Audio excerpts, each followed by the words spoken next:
Friends, welcome to Kashmir Civil Services Academy. This is the online initiative of Kashmir Civil Services Academy. Brief about our academy.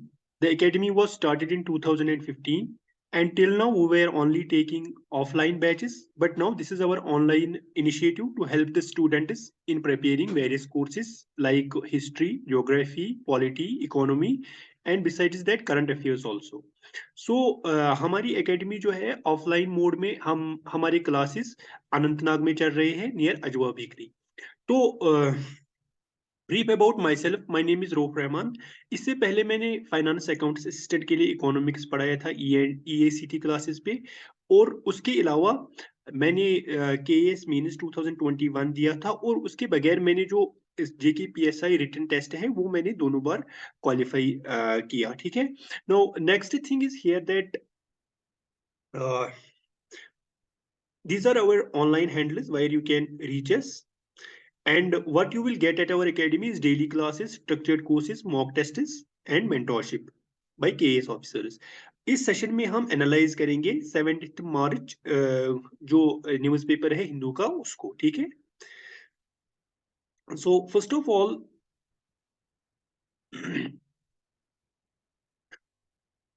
तो यहाँ पे जो सबसे पहला article है that is testing times. ठीक है, टेस्टिंग टाइम्स। तो यहाँ पे जो इस आर्टिकल में बात की गई है इट इज दैट की जो ग्रोथ है इंडिया की,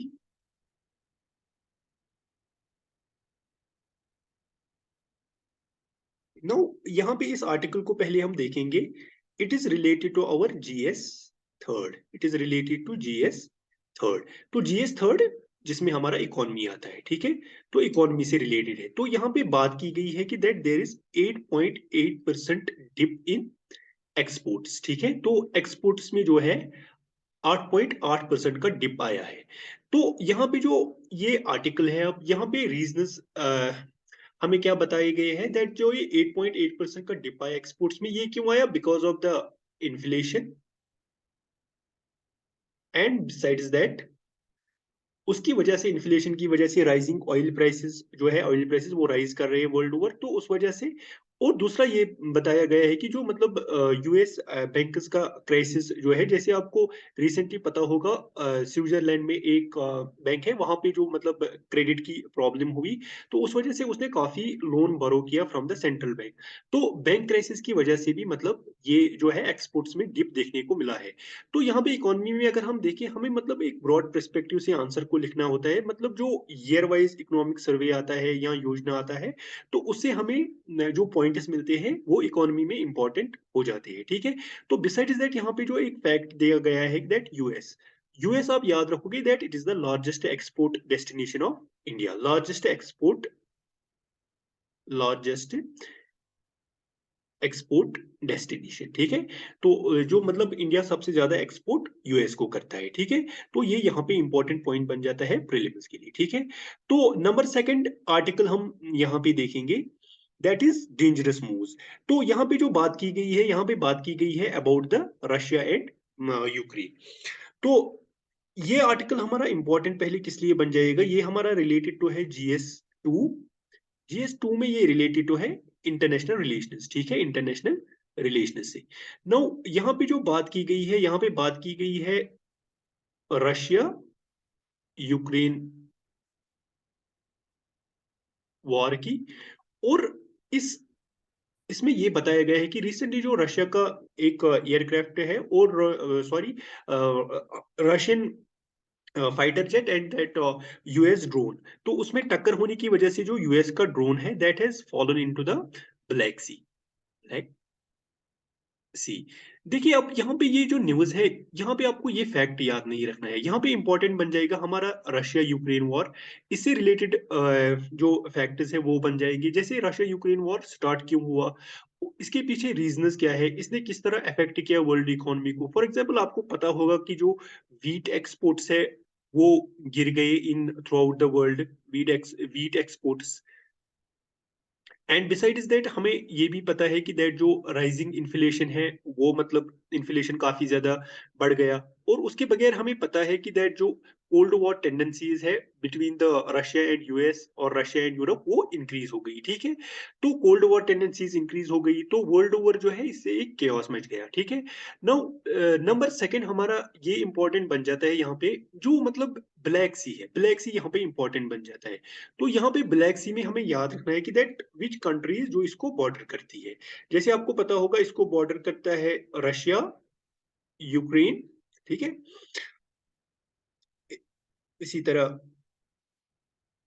रोमानिया, तो ये कुछ कंट्रीज है जो बॉर्डर करती है ब्लैक सी को, ठीक है। तो this becomes important as a place of, जो हम प्लेसेस इन न्यूज कहते हैं, तो उसके लिए ये इंपॉर्टेंट बन जाता है, ठीक है। तो उसके बाद हम और एक आर्टिकल पे चलेंगे।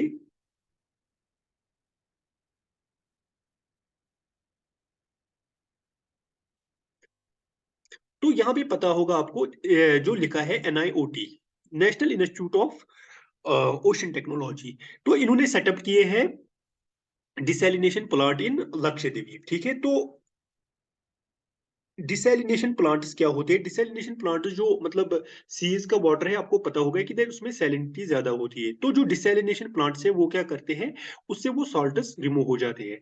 तो हमें पता है कि जो प्रीवियस टेक्नोलॉजी थी इसमें यूज होता था डीजल, ठीक है, डीजल। तो इस बार इन्होंने एक नई टेक्नोलॉजी लाई है, दैट इज कॉल्ड LTTD। तो ये टेक्नोलॉजी यहाँ पे इंपॉर्टेंट बन जाएगी प्रीलिम्स के लिए, that is called low temperature thermal desalination, low temperature thermal desalination.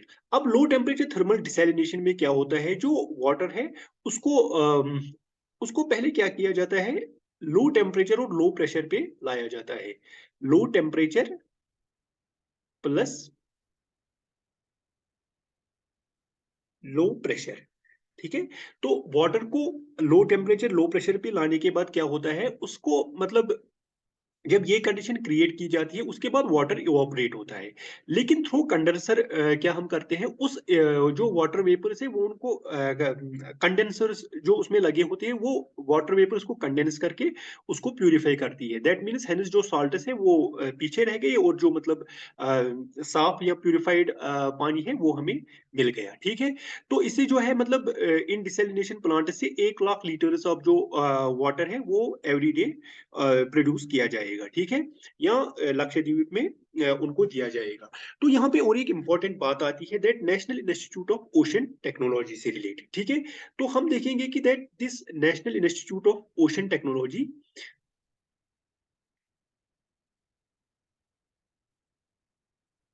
NIOT, national Institute of Ocean Technology. तो फर्स्ट ऑफ ऑल हमें इसके बारे में थोड़ा सा जानना पड़ेगा। It is located in Chennai, and number second it comes under the ministry of Earth sciences, ठीक है। तो कभी कभार प्रीलिम्स में ऐसे क्वेश्चंस पूछे जाते हैं, consider the following statements about the National Institute of Ocean Technology. It is located in Chennai, it follows under the aegis of Ministry of Earth Sciences. तो यहाँ पे ये दो हमें याद रखनी है, और इंपॉर्टेंट याद रखना है low temperature thermal desalination technology, ठीक है, low temperature thermal desalination technology. और इंपॉर्टेंट याद रखना है कि कहाँ ये इंप्लीमेंट की गई, इन लक्षद्वीप आइलैंड, ठीक है। सो ये यहाँ पे इस आर्टिकल की इंपॉर्टेंस थी, ठीक है। Now we will move on to the next section.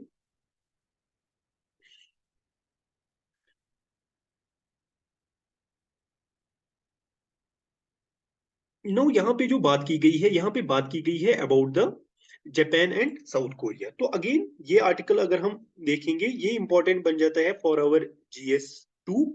GS2 में किस पार्ट से इंपॉर्टेंट होगा, फ्रॉम इंटरनेशनल रिलेशंस, ठीक है। तो इंटरनेशनल रिलेशंस के लिए ये आर्टिकल इंपॉर्टेंट बन जाता है।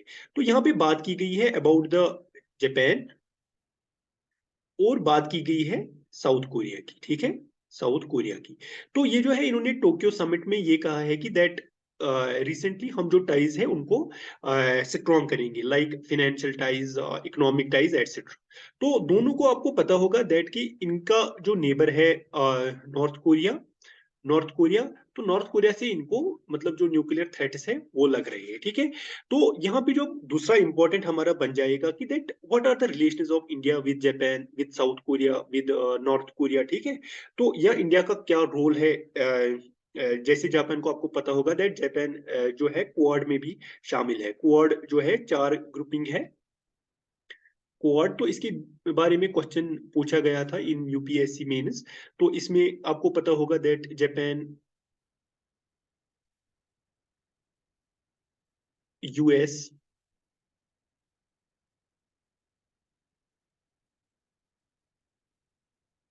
और ऑस्ट्रेलिया। तो ये चारों की ग्रुपिंग है जापान, यूएस, इंडिया और ऑस्ट्रेलिया की क्वाड में, ठीक है। तो यहाँ पे जब भी जापान का आएगा कुछ तो क्वाड इंपॉर्टेंट बन जाता है। और इस ग्रुपिंग का आपको पता होगा कि ये ग्रुपिंग जो है इसका इंपॉर्टेंस क्या है क्वाड का, तो ये जो है टू अवॉइड द चाइनीज हेगमनी, जो मतलब चाइना का जो हेगमनी है, चाइना का जो राइज है उसको कंट्रोल करने के लिए, ठीक है। तो दूसरा यहाँ पे आ सकता है इकोनॉमिक डायमेंशन। और तीसरे यहाँ पे अगर आप देखोगे कुछ इश्यूज भी आ सकते हैं, लाइक क्वाड के साथ क्या इश्यूज है।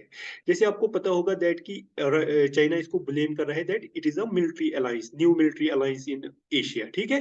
तो उस वजह से जो है इश्यूज भी इंपॉर्टेंट बन जाते हैं, और इस तरह जो बेनिफिट्स है इंडिया को वो भी इंपॉर्टेंट बन जाते हैं।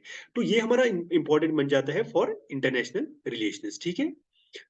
तो इसके बाद हम अगले आर्टिकल की ओर चलेंगे।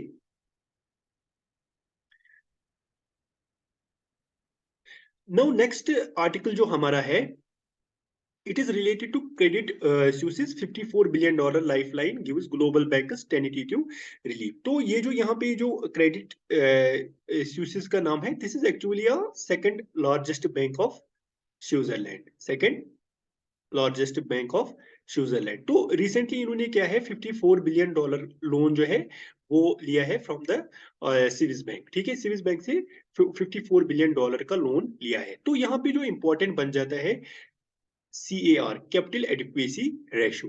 तो कैपिटल एडिक्वेसी रेशो का मतलब है कि बैंक के पास जो है मतलब सफिशिएंट कैपिटल रहे in order to absorb various shocks. जैसे कभी कभार आपको पता होगा यहाँ पे जो इंपॉर्टेंट टर्म आएगी हमारी दैट इज डिफॉल्ट्स, डिफॉल्ट्स। और यहाँ पे जो इंपॉर्टेंट, देखिए, first of all we will talk about the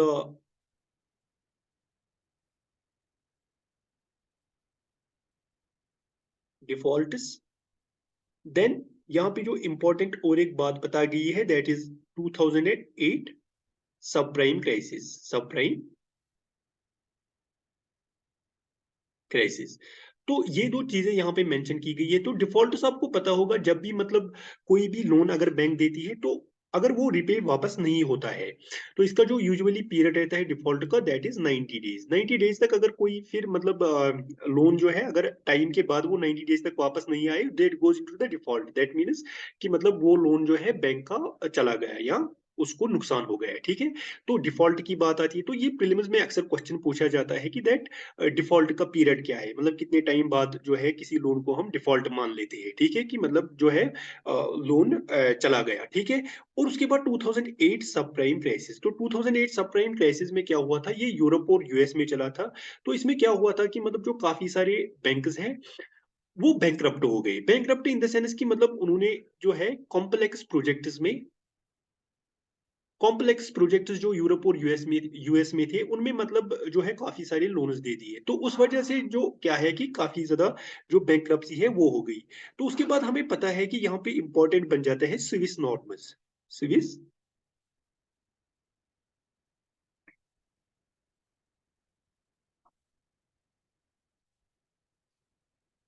सिविस norms. तो सिविस नॉर्म्स यहाँ पे रेगुलेशंस लाई गई थी in order to check the banks, like मतलब इसमें एक चीज आया था capital adequacy ratio. Capital adequacy ratio मतलब सफिशिएंट कैपिटल बैंक के पास पीछे रहे in order to absorb the shocks, मतलब बैंक्रप्सी को बचाने के लिए बैंक के पास सफिशिएंट कैपिटल रहे पीछे, ठीक है। तो स्विस नॉर्म्स इंपॉर्टेंट बन जाती है, तो इससे काफी ज्यादा क्वेश्चन प्रीलिम्स में आ सकते हैं। So this was our analysis. I hope कि आपको ये पसंद आया होगा। Day by day we will make it more helpful to we will launch other courses as well. Thank you.